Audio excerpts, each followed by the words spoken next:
Oi gente, tudo bom? Aqui é o Telro Preste, apresentador do podcast Ciência Suja. Se essa é a sua primeira vez por aqui, só fica o recado que esse episódio faz parte da nossa intertemporada. Então ele tem um modelo meio diferente, de debate. Na nossa primeira temporada, você vai escutar episódios mais narrativos, meio como documentários em áudio mesmo, sobre diferentes episódios em que a ciência foi mal usada ou deturpada e como isso trouxe impactos negativos para a sociedade. Depois de ouvir aqui, pode ir lá maratonar a nossa primeira temporada. Essa intertemporada tem o apoio da ACT Promoção da Saúde, uma ONG que atua na promoção e defesa de políticas de saúde pública, especialmente nas áreas de controle do tabagismo e do álcool, da alimentação saudável e da atividade física. Oi pessoal, tudo bem? Aqui é Thaís Manarini, eu sou jornalista focada na cobertura de ciência e saúde, apresentadora e uma das criadoras do Ciência Suja, um projeto que também tem a participação dos jornalistas Telro Preste, Felipe Barbosa e Pedro Belo.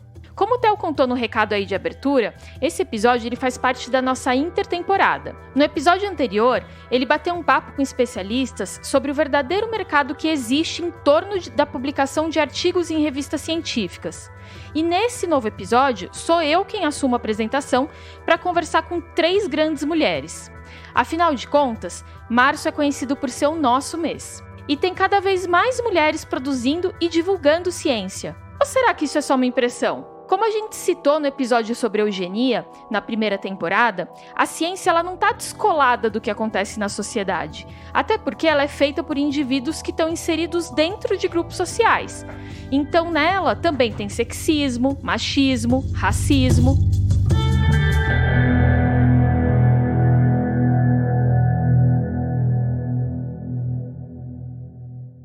E agora eu vou passar logo a palavra para as 3 convidadas de peso que a gente tem muito orgulho de ter conseguido reunir aqui hoje. E eu vou pedir para cada uma delas fazer a própria apresentação, até para que vocês, ouvintes, já consigam ir identificando as vozes aí do outro lado. Bom, vou começar aqui com a professora Sônia Guimarães. Professora, se apresenta aí para o pessoal. Olá, pessoal. Espero que vocês estejam bem e se cuidando.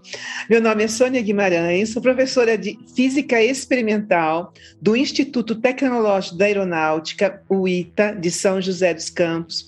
Eu dou aula de Física Experimental para as engenheiras e engenheiros aeronáutica, aeroespacial, eletrônica, enfim. É isso que eu faço. Essa é a minha ciência, a física. Perfeito. Agora eu vou pedir para a Natália Pasternak se apresentar. Olá, pessoal. Eu sou Natália Pasternak. Eu sou microbiologista, escritora e professora na Fundação Getúlio Vargas e na Columbia University, onde eu dou aula de ciência para políticas públicas. E sou presidente do Instituto Questão de Ciência, o primeiro instituto brasileiro voltado para a disseminação do pensamento crítico e racional e promoção de políticas públicas baseadas em evidências científicas. Então, a minha área base era a microbiologia e aos poucos foi sendo substituída por políticas públicas baseadas em ciência, que é basicamente o meu emprego hoje. E Natália virou aí um símbolo, de divulgadora científica nessa pandemia, colecionando fãs, pelo mundo inteiro. A gente está aqui também hoje com a Chloé Pinheiro. Clô, tô passando a palavra para você, se apresenta direitinho, hein, que você tem uma coisa para contar. É para eu contar, então? Pode contar. Tá. Bom, primeiro eu fico até sem graça de ser colocada no hall de grandes mulheres do lado da Sônia e da Natália, que são referências incríveis em seus respectivos campos. Não sou cientista, já deixa claro. Meu nome é Chloé Pinheiro, eu sou jornalista, atualmente eu sou repórter na Veja Saúde, e sou a mais nova contratada do Ciência Suja para a segunda temporada. Já era uma grande ouvinte do programa, adorei a primeira temporada, então estou extremamente feliz de fazer parte da segunda temporada. Recentemente eu escrevi um livro sobre a gestão da pandemia, mais focado no uso de medicamentos ineficazes. Então eu tenho pesquisado como a má ciência, pode ser utilizada para fins políticos com consequências terríveis. Então, eu sou mais uma interessada em ciência do que uma cientista em si. Então, estou muito honrada e agradecida por estar aqui hoje. Legal, mas é isso, né? A Chloé também está aqui como divulgadora científica e como boa integrante aí do Ciência Suja vai poder dar seus pitacos aqui no meio fazendo pergunta também, porque a gente sabe que ela gosta de fazer isso, né? Como jornalista. Bom, gente, para começar essa conversa, eu vou trazer mais alguns dados aqui para vocês, né? Então, a Organização das Nações Unidas, ela já mostrou que as mulheres elas recebem apoios financeiros menores do que os homens, né? Além disso, apesar das mulheres representarem 33% de todos os pesquisadores no mundo, e o que é pouco, né? Vamos deixar isso claro aqui, só 12% são integrantes de academias nacionais de ciência. No Brasil, o Conselho Nacional de Desenvolvimento Científico e Tecnológico, mais conhecido pela sigla CNPq, diz que as mulheres são 43,7% das pesquisadoras. Professora Sônia, eu queria começar te fazendo uma pergunta, né? Nas áreas de tecnologia de ponta, com pesquisas com inteligência artificial, só 22% dos profissionais são mulheres. E só 28% dos formandos em engenharia e 40% dos formandos em ciência computacional são mulheres. Conta um pouquinho aí, né, pra gente sobre sua história nesse sentido e como que você enxerga esses números, né? Como que você interpreta eles? Com relação à minha história, quando eu entrei na Federal, há muitos anos atrás, éramos 1.500 alunos, entramos 50 alunos na física e só 5 meninas. Há muitos anos atrás. Estive de novo na Federal em 2017. Tinha, inclusive, meninas, agora não sei o percentual. Eu era a única negra. Fui de novo à Federal de São Carlos em 2017. Agora éramos... A Federal inteirinha tinha 1.500 alunos. A Federal agora tem 20 mil alunos, 5 campi, e 20% desses alunos são negros. Na física, eu encontrei meninas na engenharia física, que agora é o chique, além de física e medicina, agora o chique é engenharia física. Meninas negras na engenharia física.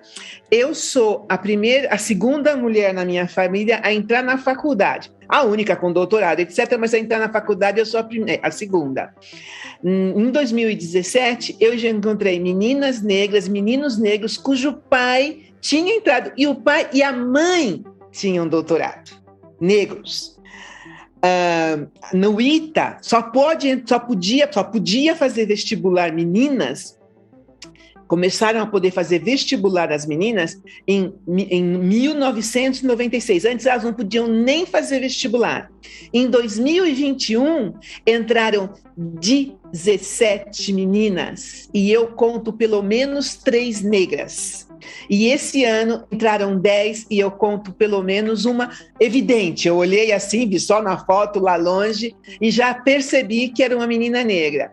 Então, sim, não somos minoria, somos 57% de pós-graduandas, doutorandas, mas pouquíssimas em cargos importantes nas universidades. Somos 30% dentro desse CNPq que você mencionou. E quem define coisas são os homens. E quando eles definem, eles não definem para as meninas, para as mulheres. Mas elas estão chegando, pense bem.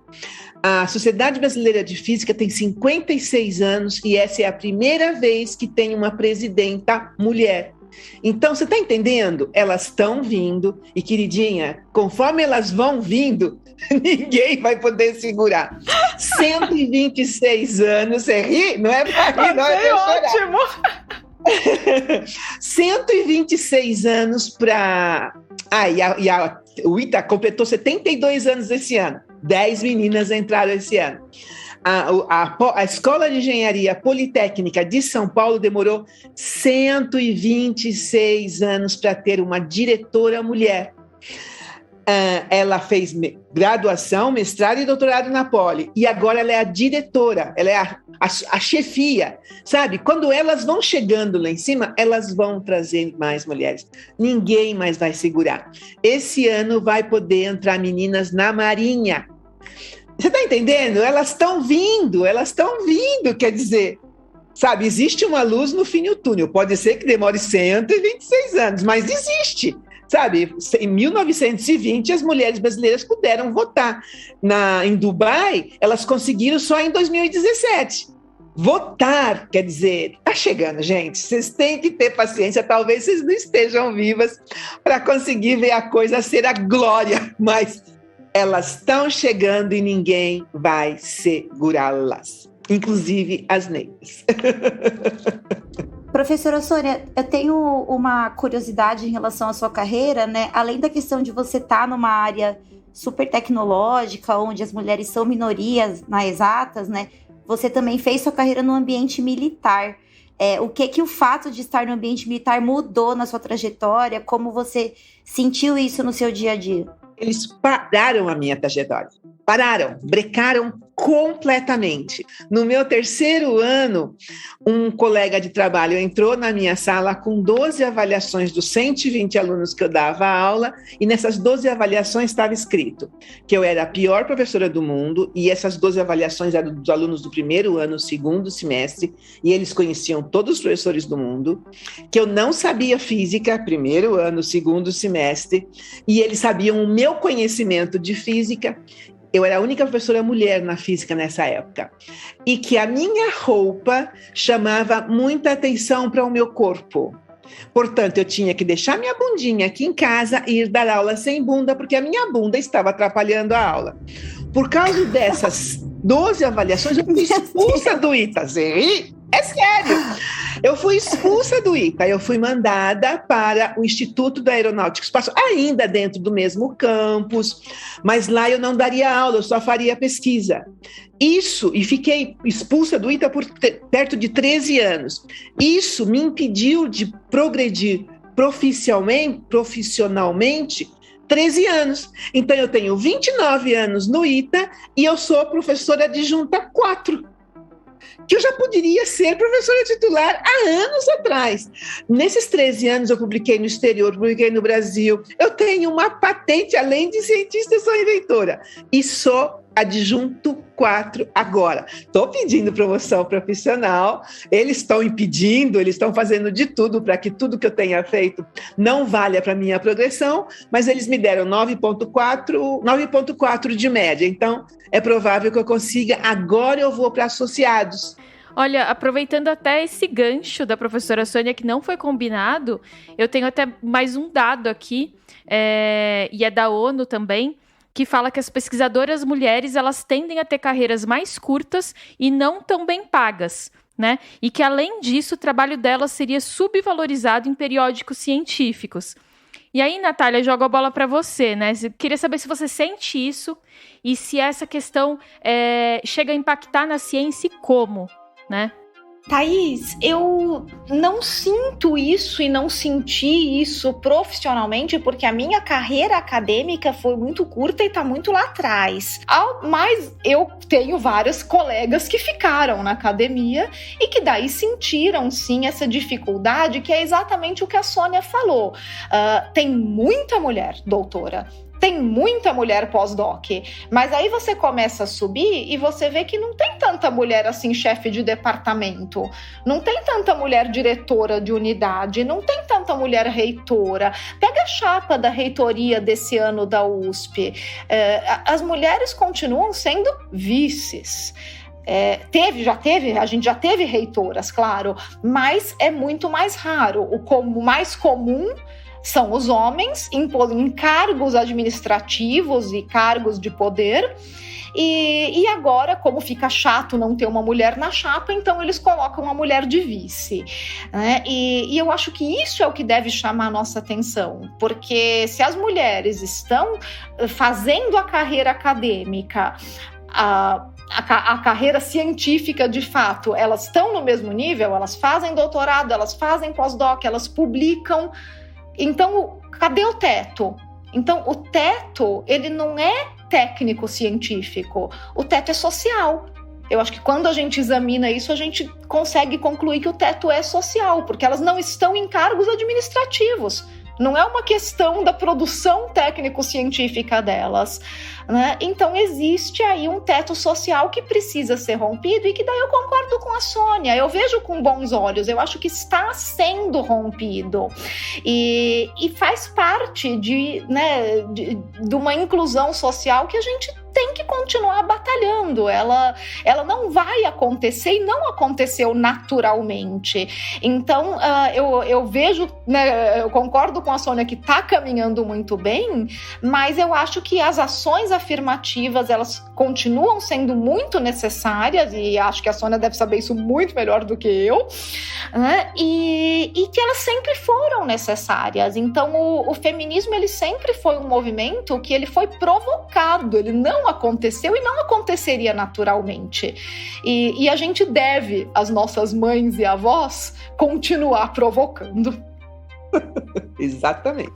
Olha, e é muito interessante que a gente nem combinou, mas o papo ele vai se desenrolando aqui, e eu ia até contar um caso aqui para vocês estavam falando sobre cargos de liderança e tudo mais, e tem uma pessoa até que não quis se identificar, mas contou uma história que vai bem nessa linha, né? Falou que estava numa reunião, era um homem num cargo de liderança num importante hospital e centro de pesquisa aqui do Brasil, e ele todo orgulhoso, falando que tinham várias mulheres na área de pesquisa e tal. E aí, quando ele saiu dessa reunião, as mulheres que estavam lá dentro falaram assim, na verdade é bom não falar muito sobre isso, porque só uma minoria era pesquisadora mesmo, né? E um número menor ocupando um cargo de liderança. É que ele acabava contando ali, né, como, tem muita mulher, então ele contava que tinha enfermeiras, assistentes de enfermagem e por aí vai, para inflar o número de pesquisadoras, mas pesquisadoras mesmo em cargo de liderança eram pouquíssimas, né? E vocês acham que, assim, a gente está falando muito sobre a participação das mulheres, mas tem muitas ações que elas acabam ficando mais nesse blá blá blá, nessa publicidade vazia, do que em ação efetiva mesmo, quando você olha ali e pega e vê que realmente naquele espaço você tem mulher em cargo de liderança. Enfim, vocês acham que tem muito ainda blá blá blá e pouca ação? Sem sombra de dúvida, mais do que isso. Elas não são permitidas de falar em reuniões, elas não podem dar opinião, elas estão falando nas reuniões com um monte de homem. No ITA, na física, somos 4 professoras com 28 professores, quer dizer, na hora que elas começam a falar, não sei o quê, no meio da fala dela. Ou então, ela fala uma coisa e ele repete o que ela falou, dando parecer que ele que tinha falado dessas coisas. E esse tipo de atitude vai enchendo o saco, porque, sabe, você entra para ter uma reunião assim, assado, e aí fica essa palhaçada na qual eles têm a voz, eles que têm e ninguém faz nada para impedir isso. A menina tem que ficar quieta, e ele tem que falar. Então, e isso também isso numa reunião de professores. Imagina numa eleição, por exemplo, para a reitoria. Então, define-se nomes para a reitoria e a maioria são homens que vão votar, porque eles são a maioria lá naquele lugar. Então, imagina, quando é que vai chegar a oportunidade de uma reitora? Ou, como fiz uma pessoa aí, foi eleita uma reitora e um certo presidente foi lá, tirou a reitora de lá e botou a pessoa que ele queria na reitoria. Quer dizer, sabe, tá entendendo? Essas coisas, muito trabalho tem que fazer, a luta tem que continuar, as pessoas que querem esses cargos e tem todo o currículo, porque aí então vem essa história, rapidinho. Eles não precisam ter currículo nenhum, basta eles ter, como disse um certo senador em 1922, tem que ter barba, porque Deus deu a barba para o homem, não deu para a mulher, portanto, ele que tem direitos. Sabe? Eles pensam pela barba.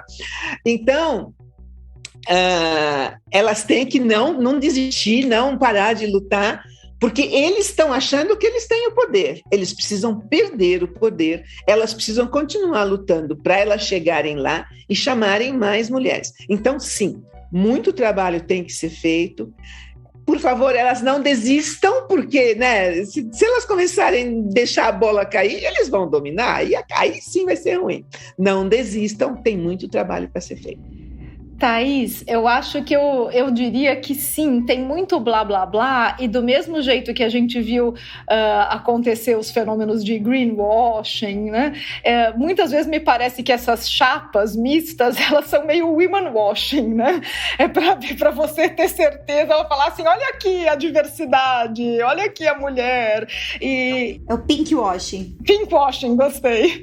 Né? Então, eu acho que tem isso, e eu acho que esses problemas também que a Sônia apontou, da gente ver mulheres muitas vezes em situação desfavorável, onde elas têm dificuldade de se impor, isso precisa ser mudado com uma boa educação das nossas meninas. A gente precisa criar meninas que sejam capazes de responder à altura nessas situações. Então, se por um lado tem muito blá, blá, blá, por outro lado também tem muito pouco preparo emocional e psicológico mesmo, para que as moças sejam treinadas para enfrentar essas situações. Isso requer treino, não é automático. Ninguém nasce sabendo como se comportar numa situação onde você é atacada. Então, isso precisa de treino. E não é um treino para ninguém sair por aí com 1000 pedras na mão cada vez que entra numa reunião, mas é um treino de como se colocar. E a gente não faz isso. A gente treina muito mal as nossas meninas. A gente acha que que esse conhecimento vai cair na cabeça delas do céu. Não vai. Isso precisa ser... Como a gente não fala tanto que método científico precisa ser ensinado, isso também precisa ser ensinado. E outro dia, por exemplo, foi agora, no 8 de março, no Dia da Mulher, eu lembro que eu li alguma coisa no Twitter de uma moça jovem que falou assim, em quantas reuniões, né, que já me calaram. E daí alguém me perguntou, Natália, isso já aconteceu com você? Eu falei, eu acho que ninguém ousaria se atrever. Mas por quê? Porque as pessoas me conhecem. Eu não vou permitir que alguém me cale, que alguém faça mansplaining para cima de mim. Eu não vou permitir porque eu estou preparada para responder à altura, e responder à altura não quer dizer agredir alguém. Às vezes é até simplesmente sair pela tangente, dar uma resposta engraçada, mas precisa de preparo para isso. Eu vou contar uma anedota aqui que era bastante comum na minha escola de biologia, né? Se depois não for apropriado, vocês cortam, tá?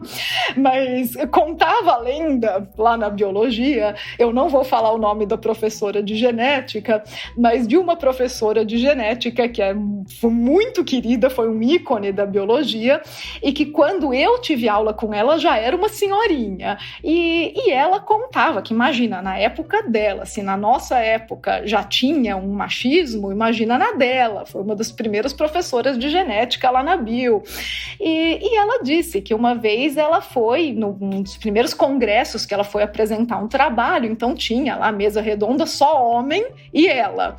E cada vez que ela ia tentar falar, eles interrompiam e ela não conseguia participar da discussão. Isso no primeiro dia. Então, no segundo dia, ela chegou no congresso e sentou, todo mundo compôs a mesa, ela tirou da bolsa um vibrador e colocou em cima da mesa. E disse que quando todo mundo olhou assim, ela falou, já que pra falar aqui tem que ter pinto, então hoje eu trouxe o meu. Muito bom. Muito bom. Não, eu acho que a gente vai ter que colocar assim, nossa editora vai dar uma força aí. Então, Thaís, desculpa interromper, é que eu ouvi a Natália falar sobre isso, de se impor, de ser educada a falar. Eu pensei justamente na Natália como um exemplo de uma mulher que é assertiva, que sempre se posiciona bem. Eu fico pensando, primeiro, como você aprendeu, se esse é um traço da sua personalidade, e como isso é recebido pelos homens, porque muitas vezes a mulher assertiva, em especial a mulher negra, né, Sônia, não vou nem entrar nesse mérito, mas a mulher que se impõe minimamente ali, não se impõe, mas fala, é vista como agressiva, como indelicada, que esse não é o papel da mulher, geralmente, né, numa comunicação social. Então, primeiro, como você aprendeu e como isso é lido, né? Por vocês duas, na verdade. A Natália treinou bastante nesses últimos 2 anos, né, Natália? Você tem um treino intensivo, né? Bom, Chloe, vamos por partes. Primeiro, eu tive alguns privilégios. para ser treinada para isso. Eu venho de uma família onde a minha avó já era uma profissional, e isso não é comum na minha geração. A maior parte das minhas amigas, nem as mães trabalhavam, quanto mais as avós. Então, eu já tenho um diferencial de família que me trouxe um privilégio. A minha avó era empresária, a minha mãe é professora titular na Faculdade de Arquitetura e Urbanismo da USP, então eu venho de uma família onde já era natural a mulher se impor, a mulher não era nem se impor, é fazer parte dos diálogos e dos debates. Então eu cresci assim, e eu acho que isso foi um privilégio. E principalmente quando eu comecei a perceber, e olha, demorou para eu perceber que as outras famílias não eram assim. Demorou para eu perceber, Thaís perguntou se eu senti isso durante a minha breve carreira acadêmica. Não só eu não senti o machismo, Thaís, como eu achava que ele não existia.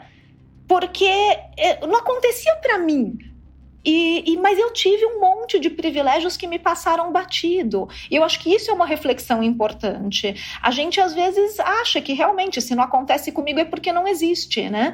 E eu não sofri machismo naquela época. Mas por quê? Primeiro, porque eu não cheguei no teto para bater.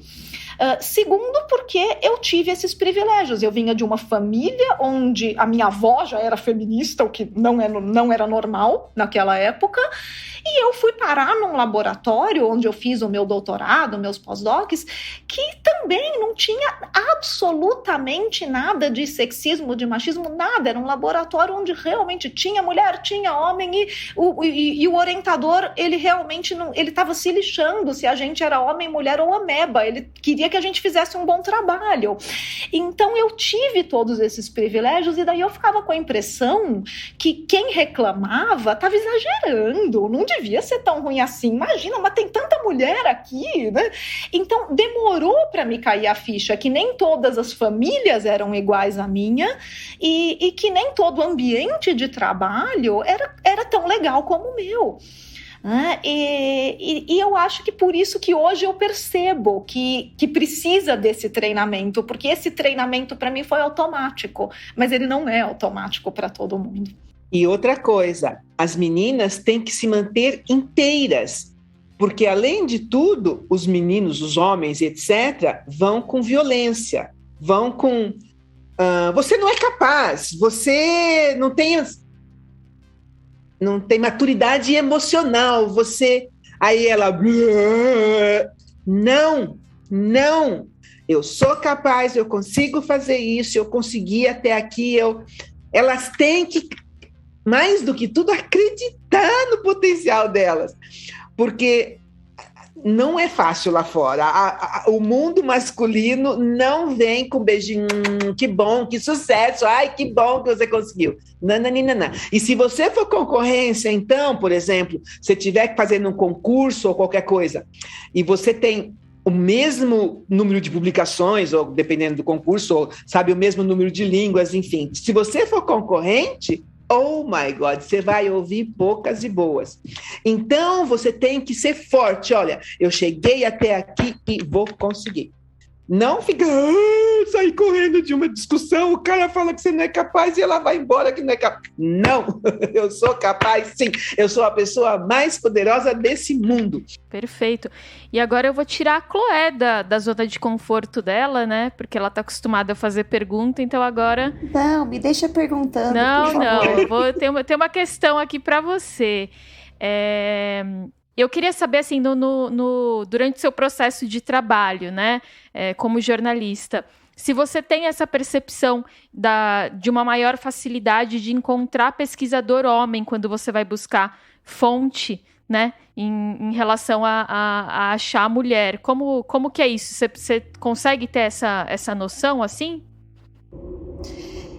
Eu acho que depende muito da área, assim. Eu procuro mais fontes de medicina, né? É a área que eu mais pesquiso e entrevisto pessoas por causa do meu trabalho. E eu percebo que tem especialidades onde é muito mais fácil encontrar mulheres, né?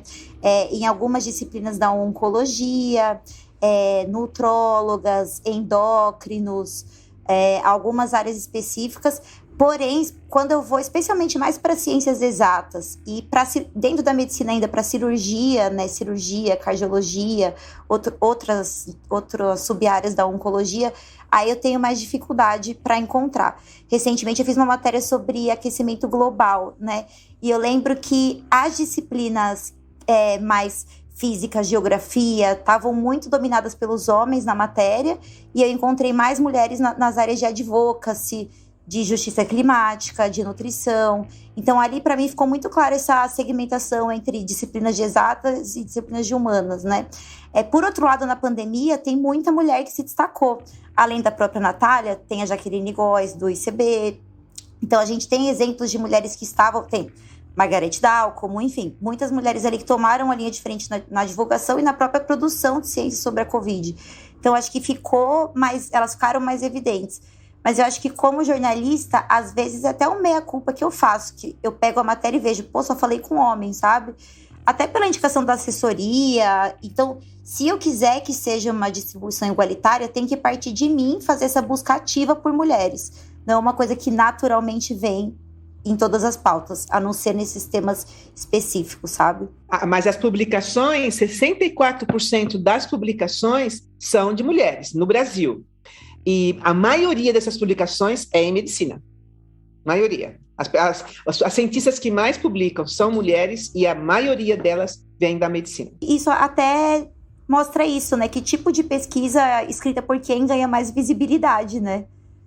O que passa ali pelo crivo dos periódicos, o que ganha destaque na imprensa, enfim, talvez também passe por esse filtro sexista, né, de repente. No Prêmio Nobel, não foi o pessoal do Covid que ganhou da medicina, por que não? Cáspita, o que eles fizeram? Não, e foi homem que ganhou. Mas a mulherada, mesmo nos Estados Unidos, a mulherada está em peso, fazendo todas as coisas para conseguir a cura do Covid. Mas o Prêmio Nobel foi uma coisa nem me lembro mais, foi um homem e não tem nada a ver com Covid. Eles disseram que talvez o próximo Nobel, mas esse ano não. Que coisa mais louca, não é? Não tá louco isso? A gente está falando aqui sobre a participação das mulheres, né, na ciência como pesquisadoras, mas eu queria trazer aqui um outro ponto, né, levantar aqui uma outra questão, que seria a participação delas dentro de pesquisas como voluntárias. E aí tem um estudo do ano passado, que eu queria até contar para vocês um pouquinho sobre ele, que saiu no JAMA Network Open, que analisou cerca de 20 mil pesquisas clínicas feitas nos Estados Unidos, porque os pesquisadores eles queriam ver se os homens e as mulheres eles eram recrutados como voluntários na proporção adequada, né, para pesquisas de diferentes áreas. Então, assim, se 60% dos pacientes de uma doença X são mulheres, será que essa pesquisa deveria, então, ter 60% de mulheres e 40% de homens? Né? E se isso batia? Então, aí a conclusão do artigo é que as mulheres estão subrepresentadas em pesquisas de cardiologia, oncologia, neurologia, imunologia e hematologia. Por outro lado, elas estão super representadas em testes sobre doenças musculoesqueléticas, traumas, medicina preventiva e psiquiatria. E aí, Natália, eu queria saber, né, como que você enxerga isso, assim, se isso pode distorcer o que a gente sabe sobre doenças e também sobre efeito de medicamento, né? Porque se você tem ali uma maior parcela de homens sendo estudado, como que fica isso, né? Na vida real, né? Você conta um pouquinho pra gente? Thaís, em teste clínico, o ideal é que você tenha um pool de pessoas o mais diverso possível, não só de homens e mulheres, mas também de cor, de raça, de etnias, porque daí você realmente consegue ter uma visão mais diferenciada de como o seu medicamento, vacina, tratamento, intervenção, né, estaria atuando nessas diferentes características. Então, não é nem só a questão do gênero, mas é inclusão nos testes clínicos. clínicos que está faltando. E daí é um problema que geralmente esbarra no recrutamento e não exatamente na randomização. Provavelmente as empresas não tentam recrutar só homens, deve ter alguma coisa enviesando quem é que se voluntaria para a pesquisa, porque você pede voluntários, geralmente, quando você faz um teste clínico, você não pede voluntários homens ou brancos, você pede voluntários, então tem que ver quem é que está aparecendo para se inscrever como voluntário e qual é o viés. Qual é o viés que está dando uma maioria de homens brancos, de repente? Nem sei se tem viés de faixa etária também, é capaz que tenha, né? Então, acho que a gente teria que olhar para onde está o viés do recrutamento e não no resultado, porque dificilmente alguém vai recrutar pedindo homens brancos. Eles estão aparecendo. Por que eles estão aparecendo é difícil de determinar. Daí precisaria realmente de uma investigação nisso. E informação, né? Como é que eles falam, né? Para que lado que eles falam, para quem eles falam. Porque mesmo as pessoas negras têm problemas cardíacos diferentes das pessoas brancas. Os medicamentos para pessoas brancas, para colesterol, pressão alta, é diferente das pessoas. Eles têm a coisa bem mais... As pessoas negras têm essas duas doenças muito mais graves. Portanto, tem que usar um medicamento muito mais sério. No entanto, será que tem pesquisa sobre isso, né? O que acontece? Será que avisam, né, as pessoas negras que está acontecendo um teste, venha ver e tudo mais? Sim, onde que eles estão recrutando, né? Recrutando, brava. E, Natália, saiu até uma reportagem na Galileu, que é ótima, que fala sobre essa questão dos ensaios clínicos e da participação das mulheres, e eles chegam a mencionar a questão da dupla jornada. Então, assim, que as pesquisas teriam que levar isso em conta, porque a mulher já tem tanta coisa para fazer, que participar de uma pesquisa clínica, às vezes não é, né, não é uma coisa viável, tão simples, né? Assim. Exato, então, e até pensando nessa questão da dupla jornada e voltando um pouco na mulher como pesquisadora, a licença maternidade ano passado entrou, né, como uma coisa para você colocar no Lattes. Essa questão da maternidade, ela influencia, né, tanto para a mulher pesquisadora, como a gente está vendo agora nessa questão de participação em ensaio clínico. Isso também tem que ser levado em conta, né, gente? Nossa, mas com certeza, Thaís, quando eu engravidei da minha filha em 2008, não tinha licença maternidade para bolsista FAPESP. Não tinha licença, não é que você não podia pôr no Lattes, não existia licença maternidade para pós-doc. E eu acabei encerrando o meu pós-doc 2 meses antes do prazo, porque conversando com a minha supervisora, o trabalho já estava quase pronto, e o que eu podia fazer era trancar. Eu trancaria e voltaria depois de 6 meses. E daí, conversando com ela, ela falou, vamos entregar o relatório, então, e você já fica livre disso e vai ter sua filha sossegada, porque senão vai ficar um negócio pendurado, né, e você vai ficar incomodada com isso, que você vai querer terminar. Mas não tinha... A licença maternidade não existia naquela época na FAPESP. Então, olha, 2008, faz 13 anos só, né? Não é tanto tempo assim. Então, é uma barreira, e é uma barreira não só para a carreira acadêmica. A maternidade, ela é uma barreira para qualquer carreira, porque a maternidade, a paternidade ainda não são vistas em pé de igualdade. Então, a licença é geralmente para mãe. É muito recente a licença paternidade e ela não é dividida igualmente. O homem na família é visto como alguém que ajuda.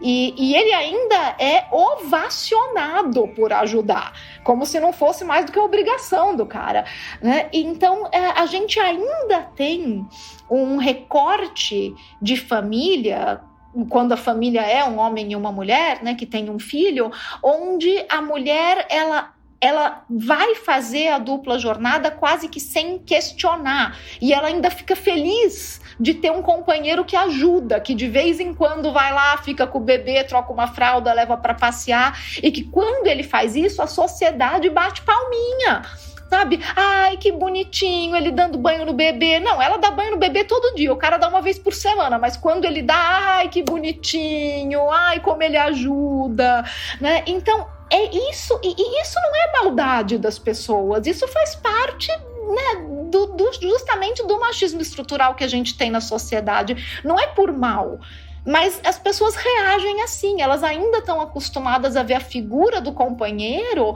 como alguém que ajuda. Então, a jornada ela não é dividida. E a gente só vai conseguir vencer essa barreira da maternidade quando a jornada for dividida. Mais uma anedota aqui, né, da época que eu ainda estava no pós-doc. Eu tinha um casal de amigos que os dois estavam fazendo carreira acadêmica. Ela estava no doutorado e ele estava no pós-doc, os dois com bolsa FAPESP. Na época deles já tinha licença maternidade. Quando nasceu a filhinha deles, eles quiseram dividir a licença maternidade para que ela ficasse com metade da licença e ele ficasse com a outra metade para ela poder voltar para o laboratório e terminar o doutorado dela. E eles não conseguiram fazer esse acordo com a FAPESP, porque a licença maternidade, por lei, era só para ela, era só para a mulher. E ela falou, não, mas eu quero abrir mão de 3 meses, e daí ele pega do pós-doc dele 3 meses para ele poder ficar em casa com a bebê. E não podia, porque a lei não permitia. Então, são esses obstáculos, inclusive legais, que a gente tem que trabalhar se a gente quer realmente ter uma relação de igualdade com a questão dos filhos, para que o trabalho com os filhos, o cuidado com os filhos possa realmente ser dividido e não ficar tudo em cima da mulher, prejudicando só a carreira dela. E na progressão profissional, a mulher que engravida e fica aqueles 6 meses cuidando da bebê, não necessariamente ela consegue publicar o tanto que deveria. Portanto, na hora de conseguir a progressão profissional, a lei diz que ela não deveria ser prejudicada, está escrito em algum lugar, mas cada departamento interpreta como lhe bem queira, e aí você tem que brigar sobre isso para que você tenha direito à progressão. Porque além de tudo você não está dando aula ou você não está publicando, etc, etc. Que você também tenha direito, apesar de estar 6 meses em licença maternidade. A briga está grande.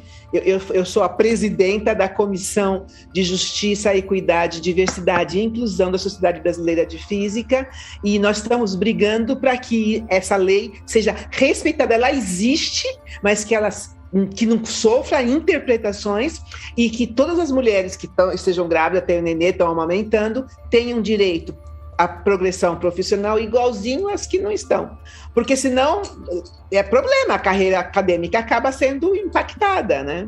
Nós estamos brigando, estamos correndo, inclusive as estaduais, as universidades privadas, a gente está brigando para que a coisa seja obedecida à lei. Existe uma lei, está escrito em algum lugar, e eles interpretam como eles querem.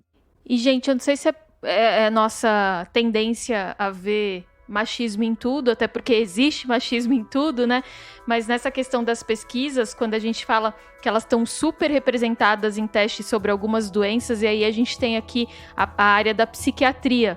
E a gente estava comentando até agora há pouco que quando a mulher se posiciona, ela é assertiva e tudo mais, ela é louca, né? Ela tá descontrolada, descompensada. Vocês conseguem enxergar aí essa mesma relação que eu vi ou não? Assim, eu realmente tô vendo machismo demais? Não, eu acho que provavelmente tem um viés. Eu acho que a gente pode discutir isso aqui realmente de maneira informal. A gente não tem essa informação, a gente não pode afirmar que é por isso que tem mais mulheres recrutadas ou que elas se voluntariam, porque a gente não sabe também, pode ser que tem mais voluntárias, né? Então a gente não sabe. Mas eu acho que aqui, como um exercício social, a gente pode brincar um pouco com o assunto, que realmente é engraçado. Se você pensar que, tem mais mulheres em testes psiquiátricos, quando o maior rótulo que se dá para a mulher, principalmente a mulher que se impõe na mídia, é de louca histérica. Então, não deixa de ser engraçado. Eu acho que a gente não tem os dados para poder fazer afirmações a respeito, mas a gente pode rir disso, com certeza. Outra alegoria, né, ela só fala de racismo, ela vê racismo em tudo. Quer dizer, é louca. É verdade. E gente, eu queria passar para um outro bloco, digamos assim, que agora seria a participação, então, da mulher na divulgação científica, né? Essa posição de divulgadora científica. E vou, de novo, tirar minha colega aqui da zona dela de conforto. Ela vai ser questionada mais uma vez. E Chloé, até queria lembrar, recentemente, né, que você topou uma missão extremamente inglória, que foi debater com um médico negacionista num programa da Jovem Pan, né, que tem prestado, assim, um belo desserviço no combate à pandemia, né? E eu queria que você contasse pra gente. Você perdeu? Eu perdi, eu vou procurar. Pô, foi 2 vezes. Foi? Uma com o presidente do CFM e depois com o Zeballos. Ela topou, Natália, ela foi lá, topou. A gente falou, o que você vai fazer lá? Ela foi. Eu gosto de sofrer. Exato. E aí, exatamente, essa parte que eu queria saber, né? Conta pra gente um pouquinho sobre os ataques que você recebeu depois, porque a gente tá falando de um programa também que tem um público ali, que a gente sabe que é um público cativo, que acaba sendo até mais... que acaba já concordando de imediato com o que está sendo dito ali, com os convidados que estão ali. Conta pra gente como foram esses ataques, se eles eram sexistas, se você sentiu muito essa questão do machismo, principalmente na sua participação, na repercussão, né, depois da participação. Eu acho que eu senti um pouco já lá, falando com esses homens, que eram essa medicina, quando a gente pensa mais estereotipada, do homem branco, mais velho, que se acha o detentor de algum tipo de verdade especial. Então, da própria maneira que os entrevistados me trataram, um pouco condescendente, assim, tipo, essa garotinha ali, sabe? Que é uma coisa que eu também sinto muitas vezes no meu trabalho, sei lá, eu já cubro há mais de 10 anos saúde e ciência, e várias vezes os médicos perguntam, mas quantos anos você tem? Mas você já teve filho? Mas você terminou a faculdade? Eu entendo que eu tenho uma voz de criança, tudo bem, mas eu duvido que façam isso com jornalistas homens, sabe? E eu senti muito um pouco isso do que a Natália comentou sobre assertividade, porque era um ambiente, né, de negacionistas, de repórteres negacionistas, e eu era a única jornalista que estava ali para fazer algum tipo de contraponto. Então, eu fui vista como mal educada. E até fiz um tweet falando, jornalista não pode fazer pergunta agora, e todo mundo, você não estava perguntando, você estava desrespeitando, você não chamava ele de senhor, não sei o quê. Então, me trataram como mal educada, porque eu estava ali fazendo perguntas que, como a Natália falou, se vai deixar o cara desconfortável ou não, é a visão como a pessoa vai reagir ao que eu tô falando, não a minha comunicação que é o problema. Então eu senti isso, e depois eu recebi um ataque ao outro, tipo, me chamaram de vaca, falaram da vozinha, falaram que eu era despreparada, enfim, um pouco mais nessa linha de me desmerecer pela minha aparente juventude, e acredito pelo fato de ser mulher também, mas é uma coisa que eu já sentia em outros momentos do meu trabalho, assim, sabe? Me deixa um pouco desconfortável, mas também você fica mais mordido, né? Eu acho que é o que a Sônia tava falando. Essas coisas te dão mais vontade de ir lá e falar, não, agora eu vou ter que usar um argumento que vai te desconstruir, vai te pegar de calça curta, sabe? Natália, você também, assim, nesses últimos 2 anos, né, que a gente tá vivendo essa pandemia, você também se posicionou muito, aparece bastante, dá muita entrevista, e também se posiciona em rede social. Como que é pra você isso? Você também sente que os ataques, eles são diferentes quando você pega, por exemplo, e compara com colegas que falam a mesma coisa que você, mas que são homens? Nossa, com certeza. É motivo de piada sempre entre mim e meus colegas homens que também fazem divulgação. A quantidade de vezes que falaram do meu cabelo e da minha maquiagem é inversamente proporcional à quantidade de vezes que falaram da barba deles. Né? Porque ninguém comenta, os caras podem estar com a barba por fazer, né? Ninguém comenta, olha, nossa, esse cara tá com a barba por fazer, que desleixado, né? Alguém já viu esse comentário pra homem? Eu já vi, eu vou te falar que eu já vi, mas em tom de piada, como tipo, de brincadeira, sabe? Não de crítica, que é o que acontece com a mulher, né? Então, assim, tem, sabe? A gente, como a Chloé falou, sabe? Gente te xingando é o dia a dia de quem tá na mídia, não só de quem comunica ciência, mas imagino que de todas as âncoras, as jornalistas mulheres que aparecem na TV, né? Então, esse tipo de xingamento, de patrulha da imagem, né? O seu salto não tá combinando com o seu cinto, né? Isso aí é o dia a dia de qualquer um que se expõe na mídia. Agora, daí eu volto, Thaís, para aquele ponto que eu coloquei no começo, que é educar as nossas meninas para lidar com isso. Porque você não pode levar esse tipo de coisa a sério, gente. Esse tipo de coisa para dar risada. É ridículo. Sabe? Então, cada vez, eu tenho histórias engraçadíssimas. Uma vez eu tive uma pessoa que veio, né? Mas olha, até que ela foi gentil, ela veio no privado, né? Me falar que a minha sobrancelha era muito feia e ela, como designer de sobrancelhas, poderia resolver isso pra mim, né? E daí eu fiquei esperando, assim, ela me ofereceu desconto. Nada! Poxa! Mas você vem falar que minha sobrancelha feia, não vai me dar nem um descontinho. Então, assim, gente, tem que brincar com isso, você tem que rir disso, você não pode levar isso a sério. Professora Sônia, a senhora tinha comentado também dessa questão, né, de roupa, de como isso também impactou, né, trouxe essa questão, foi vista também na sua trajetória. E você tá aí dando risada, né, das histórias da Natália, então é isso, é engraçado que vocês conseguem rir e acham isso, né, não tem o que fazer, né? Você quer que eu chore? Não posso, querida. A gente chora, cria tudo ruga na cara da gente, não pode. O pior é que ri também. Mas deixa eu te contar o que aconteceu comigo. Isso aqui é sacanagem. É verdade. Mas é mais gostoso. Deixa eu contar pra vocês o que aconteceu comigo hoje, essa semana. Uma entrevista que eu dei no jornal O Dia, eu não sei quando, eu não me lembro dessa entrevista, foi publicada em dezembro do ano passado, e hoje essa semana, eu sofri uma sindicância sobre as coisas que eu falei no jornal. Tudo hiper verdade. A minha advogada, você tem prova? Você tem testemunho? Coitada, a minha advogada sofre tanto da minha mão. Você tem prova? Você tem testemunha? Francamente, eu não sei. Aparentemente está fora de contexto no texto do jornal, mas em soma, eu falei verdade, falei um monte de coisa que eles me prejudicam, as injustiças que eles fazem contra mim. No entanto, eles leram pegaram pedacinhos do que eu falei e se transformaram numa sindicância contra mim. Fui com a advogada, tive que ir lá explicar o que foi que eu falei, qual foi o contexto, o que eu queria dizer. Aquilo é racismo? Blá, blá, blá, blá, blá. Tá bom isso aí para vocês? É melhor do que roupa ou não? Eu fui no Bial e no Bial o Bial me perguntou: Sônia, como é dar aula no lugar machista, branco e racista? Aí minha resposta: eles me odeiam.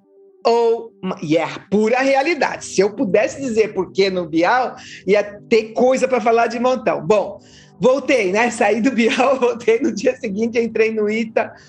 Oh my God! Todo mundo vê a Globo, todo mundo assistiu o Bial. Eu não assisto o Bial nunca, mas naquele dia todo mundo assistiu. O diretor do DCTA, que é o campus que pega todos os institutos: a Sônia é mentirosa, aqui não temos machismo, não temos racismo, não temos homofobia. Um cara fez uma folha inteirinha no jornal, no Estadão, ou na Folha, dizendo que eu era mentirosa. Se eu só deixar um wrap-up, Thaís, eu acho que o importante que a gente pega disso tudo, né, até das anedotas aqui, né, minhas e da Sônia, é que existe uma expectativa de como a mulher deve se comportar em público.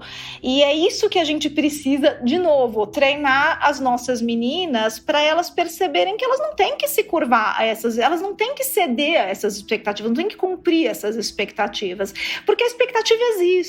Existe a expectativa de que a mulher seja delicada, que ela fale baixo, que ela nunca levante a voz, que ela não se imponha, que ela seja sempre a pessoa que põe panos quentes, que tenta acabar com a discussão. Isso até dentro de um relacionamento pessoal, não precisa nem ser na mídia. Espera-se que a mulher seja sempre a pessoa que evita o atrito, que evita a discussão, que evita o embate. Então a gente precisa treinar as nossas meninas para elas não evitarem a discussão, não evitarem o embate, nem nas vidas pessoais delas, porque isso tem um custo muito alto também, de você sempre ser a pessoa que tem a obrigação de que todo mundo se sinta bem ao seu redor. Então você evita qualquer tipo de discussão, porque você acha que esse é o seu papel. Então existe uma expectativa de como a mulher deve se comportar em sociedade. E já está mais do que na hora da gente mandar essa expectativa às favas. E a gente treinar nossas meninas para que mandem essas expectativas às favas. E não cumprir. A gente não precisa cumprir. E à medida que a gente não for cumprindo, isso vai se desfazendo. E voltamos lá para aquele começo que a Sônia falou, que está mudando.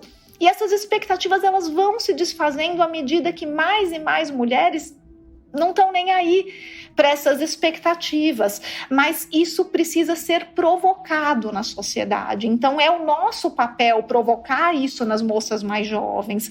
Quando eu me coloco muitas vezes no Twitter, em mídias sociais, muitas vezes as pessoas perguntam: mas por que você de vez em quando, é raro eu fazer isso, mas às vezes eu faço questão de pensar um comentário machista, bobo que me fizeram e colocar lá de exemplo e dar uma resposta atravessada. Eu nunca respondo pra pessoa, eu dou print e coloco no meu feed, na minha timeline.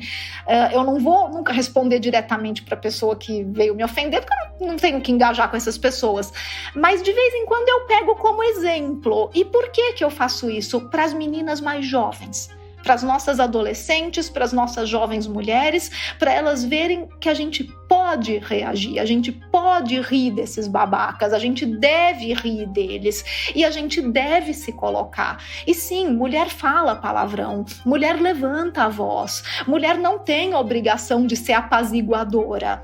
E a gente precisa mostrar isso com exemplo. Ô, Thaís, eu posso só fazer uma última pergunta para a Natália e para a Sônia, que acho que até eu estava lendo aqui no roteiro, acho que é interessante da gente falar, que é a questão de o que a ciência tem a ganhar em promover essa inclusão. Perfeito. Chloé, a ciência perde muito se ela não tiver, não só a ciência, mas como todas as áreas do conhecimento, mas falando especificamente da ciência, a ciência perde muito se não tiver inclusão de diversidade de ideias. E essa diversidade de ideias, porque a ciência é feita de perguntas, de boas perguntas, e as perguntas que uma mulher faz são diferentes das perguntas que um homem faz, às vezes para a mesma questão científica. As perguntas que uma mulher negra faz podem ser diferentes das perguntas que uma mulher branca faz.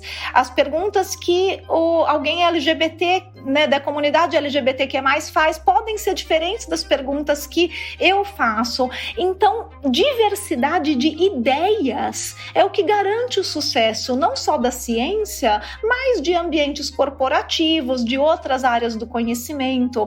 Essa diversidade vai trazer perguntas diferentes. Um exemplo muito bonito da área de ciência: quando a gente começou a ter primatologistas mulheres, ou seja, pessoas que estudam comportamento de primatas, quando começou a ter mais mulheres na primatologia, as perguntas começaram a ser diferentes. Não era maldade dos homens que eles não faziam aquelas perguntas. Era o ambiente onde eles foram criados, que era um ambiente machista. Então, quando eles observavam uma sociedade de primatas, eles enxergavam as fêmeas do mesmo jeito que eles enxergavam as fêmeas na sociedade humana. Ou seja, como um recurso.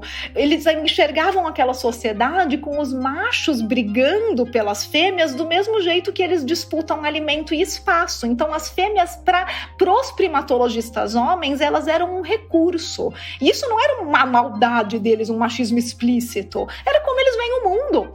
E quando a gente começou a ter mais mulheres primatologistas, elas olharam aquelas sociedades de primatas e começaram a perceber coisas que os homens não percebiam, como, por exemplo, que as fêmeas usavam o sexo para controlar o comportamento dos machos dominantes, que quando elas percebiam que estava mudando o macho dominante, algumas espécies de primatas, as fêmeas faziam questão de copular com todos os machos para eles não saberem de quem era o filhote, porque elas sabiam que senão eles iam matar os filhotes que não eram deles. Então elas tinham um monte de estratégias que passaram completamente despercebidas pelos homens, porque eles não estavam olhando daquele jeito. Então trazer um novo olhar, não só de mulheres, mas trazer diversidade de perguntas, diversidade de ideias, garante o sucesso de qualquer tipo de empreendimento, seja científico ou não.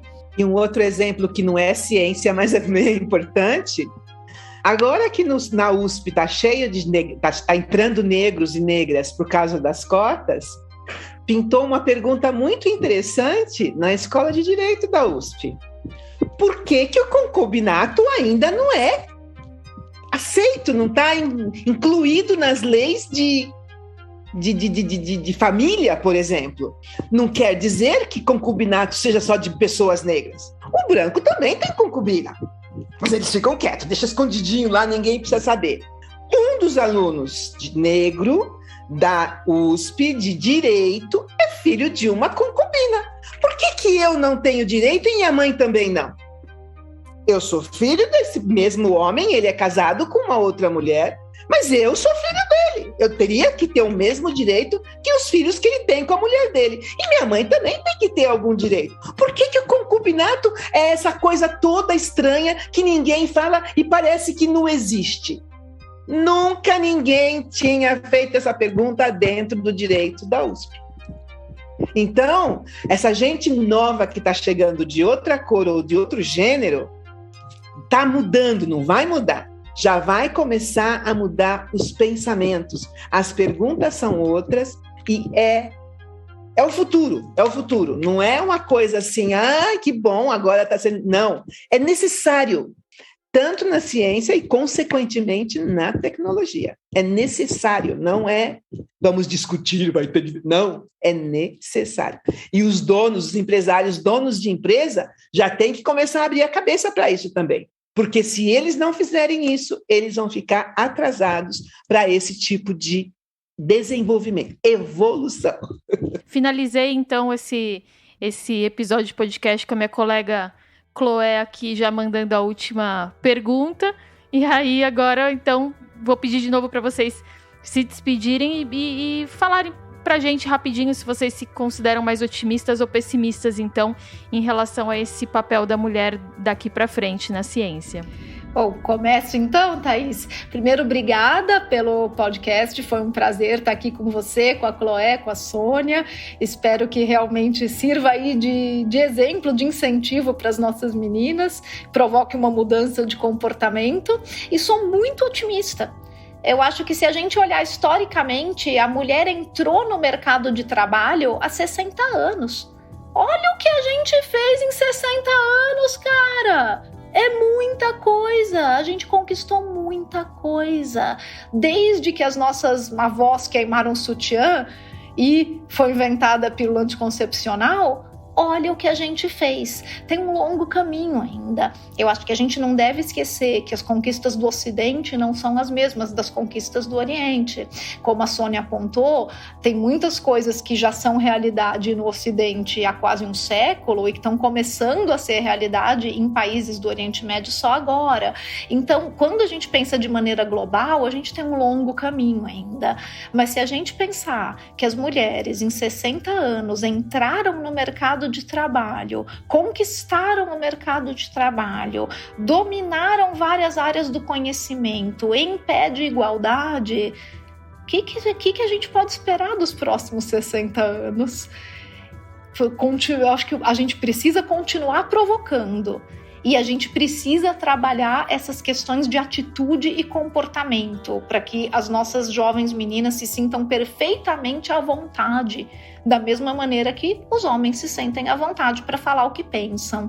E a gente precisa olhar para os países menos favorecidos, onde o machismo ainda é muito mais do que desconforto, onde o machismo significa mutilação genital de meninas, significa realmente perda de direitos. Então a gente precisa olhar também para esses países, mas eu sou muito otimista, porque quando eu olho tudo que a gente já fez, eu só imagino o que a gente ainda não é capaz de fazer. Eu também sou super otimista, inclusive para as mulheres negras.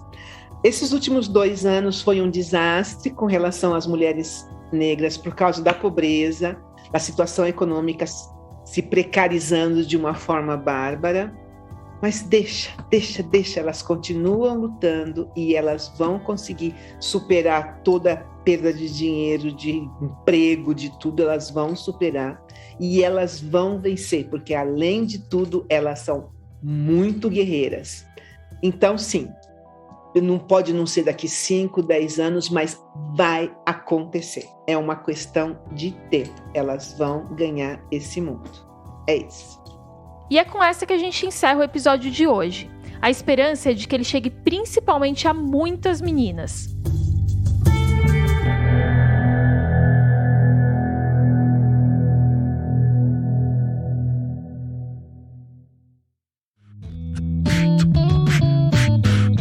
E mês que vem tem mais, pessoal. Enquanto isso, dá para ir ouvindo os nossos episódios da primeira temporada nas diferentes plataformas de podcast. E tem também os outros mesacasts que a gente gravou na intertemporada. Recentemente saiu o documentário em vídeo Cigarros Eletrônicos, o mercado da nicotina contra-ataca. Você encontra esse no nosso canal no YouTube. Lembrando também que essa intertemporada tem o apoio da ACT, Promoção da Saúde, ONG que atua na promoção e defesa de políticas da saúde pública, especialmente nas áreas de controle do tabagismo, alimentação saudável, controle do álcool e atividade física. O Ciência Suja é um podcast criado pelo Felipe Barbosa e pelo Pedro Belo, da Nave Reportagens, por mim e pelo Telro Preste. Esse episódio da intertemporada sobre mulheres na ciência teve pesquisa e produção minha e do Theo e foi apresentado por esta que vos fala, Thaís Manarini. As trilhas e a edição desse episódio são do Felipe Barbosa. Para você que nos ouviu até aqui, muito obrigado e até mais!